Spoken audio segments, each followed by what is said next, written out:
أما بعد فأعوذ بالله السميع العليم من الشيطان الرجيم بسم الله الرحمن الرحيم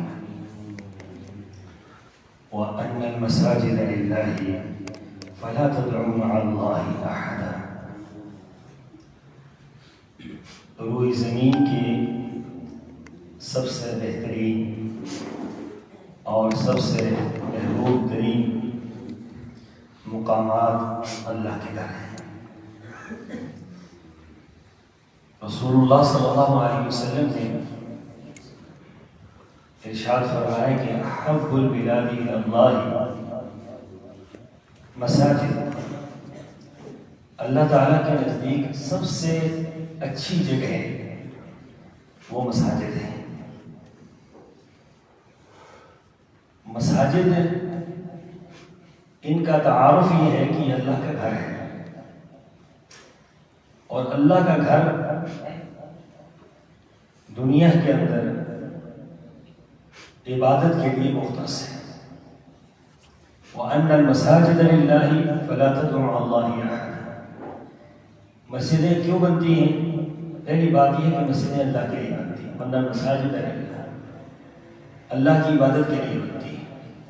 ساتھ یہ فرمایا کہ فَلَا تَدْعُوا مَعَ اللَّهِ أَحَدًا، مساجد کے اندر اللہ کے علاوہ کسی اور کو نہ پکارو۔ یعنی مساجد کے اندر شرک سے، بدعت سے، گناہ سے، اللہ کی مخالفت سے مساجد میں دور رہنا چاہیے۔ ویسے تو ہر جگہ دور رہنا چاہیے، لیکن بالخصوص مساجد کو شرک سے پاک رکھنا چاہیے۔ پھر آپ یہ دیکھیں کہ دنیا کے اندر 3 بڑے انبیاء گزرے ہیں، اور ان تینوں انبیاء نے اپنی یاد کے طور پر دنیا کے اندر مساجد کو چھوڑا ہے۔ حالانکہ بادشاہ جب دنیا سے جاتے ہیں تو بادشاہ اپنی یاد میں دنیا کے اندر بڑی بڑی یادگاریں قائم کرتے ہیں۔ اس طرح مصر کے بادشاہ دنیا سے گئے تو انہوں نے احرام مصر قائم کیا۔ احرام مصر کو 6000 سال ہو گئے، 6000 سال سے وہ قائم ہے، لیکن ہے وہ کیا ہے کسی کو کوئی پتہ نہیں کیا ہے کیا نہیں، اس کا فائدہ کیا ہے، کیوں انہوں نے بنائے ہیں۔ بس ایک طرز تعمیر ہے، دنیا دیکھتی ہے اور اشش کرتی ہے، بس اتنی سی بات۔ لیکن انبیاء کا معاملہ بڑا ہے۔ حضرت سلیمان علیہ السلام کو اللہ تعالیٰ نے طاقت دی، قوت دی، جنات پر دسترس دی، انہوں نے مسجد تعمیر کی۔ حالانکہ حضرت سلیمان علیہ السلام تو بہت کچھ تعمیر کر سکتے تھے، آسمان کو چھوتی ہوئی کوئی بلڈنگ بنا سکتے تھے، کوئی قلعہ بنا سکتے تھے، لیکن انبیاء کا مشن جو ہے وہ یہ نہیں ہوتا کہ دنیا کی کوئی ایسی چیز بنائی ہے۔ انبیاء کا مشن اللہ کا گھر ہوتا ہے۔ تو حضرت سلیمان علیہ السلام نے اللہ کے حکم سے مسجد اقصیٰ تعمیر کی، جو آج بھی موجود ہے۔ صدیاں بیت گئی ہیں، مسجد اقصیٰ آج بھی موجود ہے۔ پھر حضرت ابراہیم علیہ السلام کو اللہ تعالیٰ نے حکم دیا اور آپ نے خانہ کعبہ بنایا، بیت اللہ بنایا، مسجد حرام ہے۔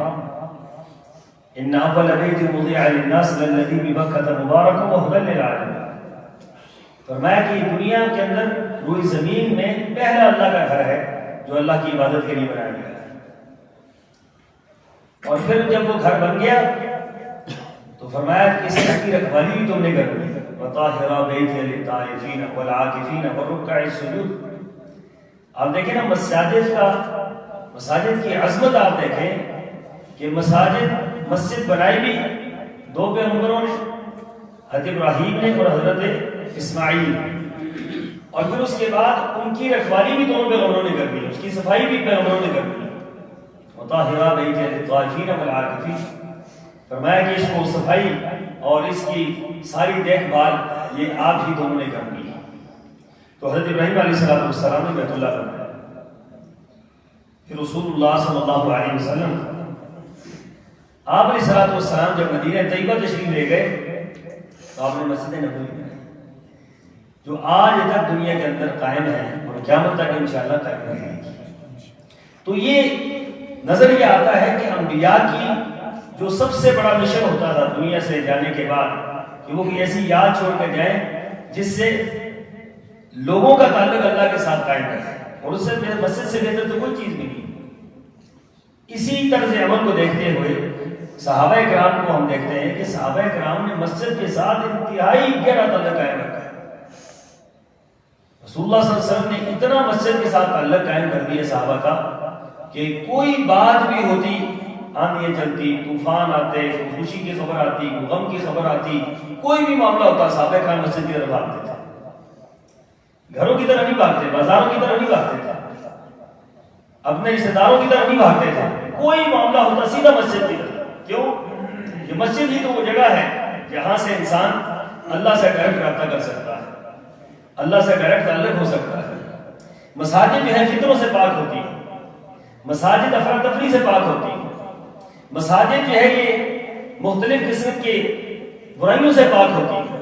یہ اللہ کے گھر ہے، اللہ کی عبادت کے لیے لوگ عبادت کرنے کے لیے آتے ہیں، اس لیے یہاں ایک سکون ہوتا ہے، طمانینت ہوتی ہے، یہاں اللہ تعالیٰ کی رحمتیں برستی ہیں، یہاں فرشتوں کا نزول ہوتا ہے، یہاں فرشتے آتے ہیں، فرشتے اللہ تعالیٰ کی رحمتیں برساتے ہیں۔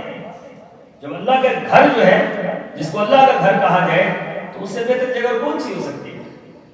تو حضرات صحابہ کرام کا یہ معاملہ تھا کہ ہر معاملہ مسجد کی طرف ان کا ہوتا تھا۔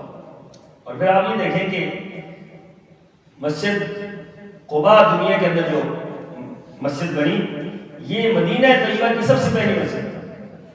افمن اسس علی التقوی من اول یوم حق ان تقوم فیہ رجال یحبون ان یتطہروا، فرمایا کہ آپ اس مسجد کے اندر ٹھہرے جس کی بنیاد تقوی پر تھی، اور اس مسجد سے مراد کیا ہے؟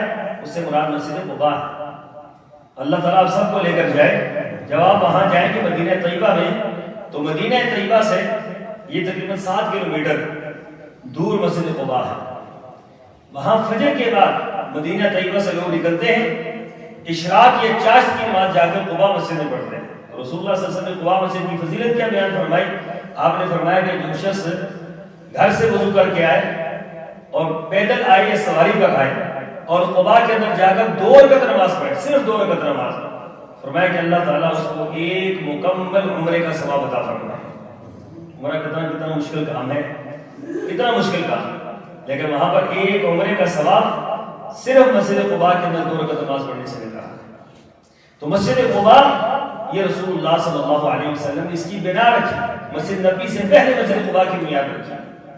اس کے بعد تو مدینہ طیبہ کے اندر ہر جگہ پر مسجد ہی مسجدیں قائم ہیں۔ آپ دیکھیں کہ جب آپ حرم سے باہر نکلتے ہیں، حرم سے باہر مسجد ہی مسجدیں، چھوٹی چھوٹی مسجدیں ہیں، یہ مسجد ابوبکر صدیق ہے، یہ مسجد عمر ہے، مسجد بلال ہے، مسجد ابو عبیدہ بن جراح ہے، مسجد فلاں ہے، مسجد فلاں ہے۔ یہ جو مسجدیں بنی ہوئی ہیں یہ صحابہ کرام کے گھر تھے، بعد میں سارے گھر مسجد میں تبدیل ہوئے۔ کچھ صحابہ کرام کے گھر وہ تھے جو مسجد نبوی کے اندر چلے گئے، جو باقی بچے تھے باہر وہ بھی مسجدوں میں تبدیل ہو گئے۔ کسی صحابی کا گھر بازار میں تبدیل نہیں ہوا، کسی صحابی کا گھر بازار نہیں بنایا، بلکہ 7 مسجدیں بنی ہوئی ہیں مدینہ طیبہ کے اندر، 7 صحابہ کرام کے گھر تھے، اور اتنے سے فاصلے پہ ہیں، ایک مسجد یہاں ہے، ایک وضو خانے کے قریب ہوگی، ایک یہ باہر چوک کے ساتھ ہوگی، ایک سامنے پہلا مکان ہے وہاں پر ہوگی۔ اس طریقے سے مسجدیں بنی ہوئی ہیں، وہ سب صحابہ کرام کے مکان تھے، 7 مکان تھے صحابہ کرام کے، 7 کے 7 مکانات کو مسجدوں میں بدل دیا۔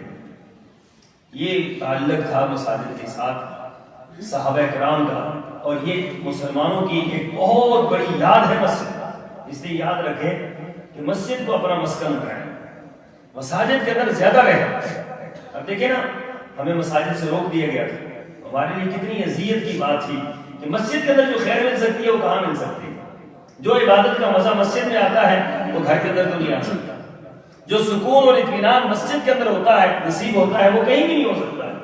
کچھ بھی ہو جائے، جو اللہ تعالیٰ نے اپنے گھروں کے اندر خیر رکھی ہے وہ خیر دنیا کی کسی اور جگہ پر نہیں۔